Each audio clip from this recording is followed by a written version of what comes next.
Partai politik menggelar pertemuan yang disebut-sebut akan membangun sebuah koalisi.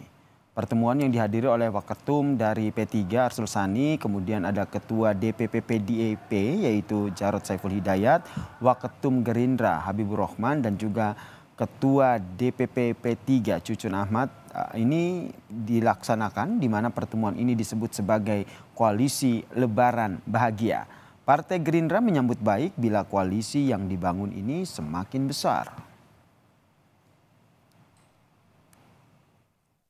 Tentu kita membicarakan ada hal-hal strategis juga ya sambil mengikuti agenda formal yang mungkin secara spesifik nggak bisa kita sampaikan ya.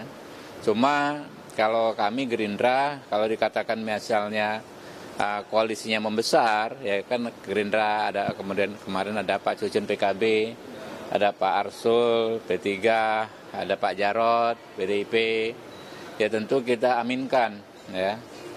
Siapa tahu bisa beneran kejadian. Apapun itu ya, kita kan ini kan belum ada yang fix.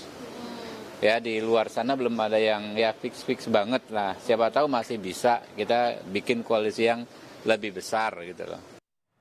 Perkembangan terkini kita tanyakan kepada jurnalis Kompas TV Jona Hamonangan di gedung DPR MPR Jakarta. Selamat sore Jona, apa betul ini akhirnya membentuk koalisi baru Lebaran Bahagia?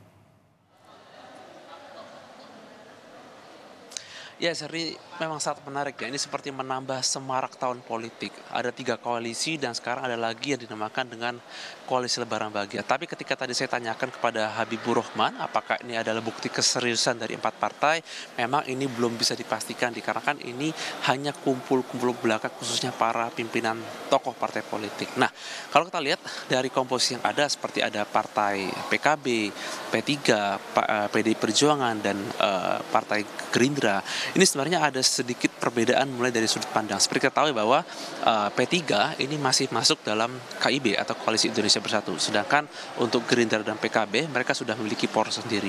Apakah ini akan ada menjadi sebuah tindak lanjut baru mengenai bagaimana dukungan di Pilpres 2024 ini memang masih menunggu keputusan resmi. Tapi yang pasti adalah ketika tadi saya menanyakan apa wujud dari pertemuan di koalisi Lebaran ini, memang ini belum mau menyampaikan terkait dengan strategi dan juga tujuan, tapi yang menjadi poin utama adalah inilah kumpul-kumpul terlebih dahulu dan merumuskan apa yang bisa menjadi kebijakan penting. Apakah ini akan berakhir memajukan nama seperti nama capres atau cawapres, atau ini hanya sekedar seperti information sharing atau lebih sekedar kumpul-kumpul dan melihat apa dinamika, ini memang masih belum fix. Tapi yang pasti adalah di antara keempat partai ini kita bisa melihat partai Gerindra cukup dominan dalam hal untuk memajukan siapa nama capres dan cawapres. Kalau kita lihat dari 4 partai ini, dari PDI Perjuangan belum mengeluarkan nama capres cawapres, sedangkan untuk partai Gerindra secara yakin mengeluarkan nama Prabowo Subianto. Apakah nanti akan ada wujud dari nama yang keluar dari capres cawapres, ataukah ini hanya kumpul-kumpul belaka? Kita masih menunggu di mana tentu saja nanti akan ada pertemuan berikutnya, bagaimana hasil dari pertemuan, apakah ini akan membentuk suatu poros baru seperti 3 poros yang sudah ada sebelumnya, atau ini mungkin hanya seperti kumpul-kumpul biasa khususnya para pimpinan tokoh partai politik. Ya, Sir. Jadi masih belum bisa dipastikan ya apakah ini kumpul-kumpul biasa atau serius begitu ya membentuk koalisi Lebaran Bahagia. Kita nantikan bersama. Terima kasih Jona Hamonangan atas informasinya dari DPR MPR RI Jakarta.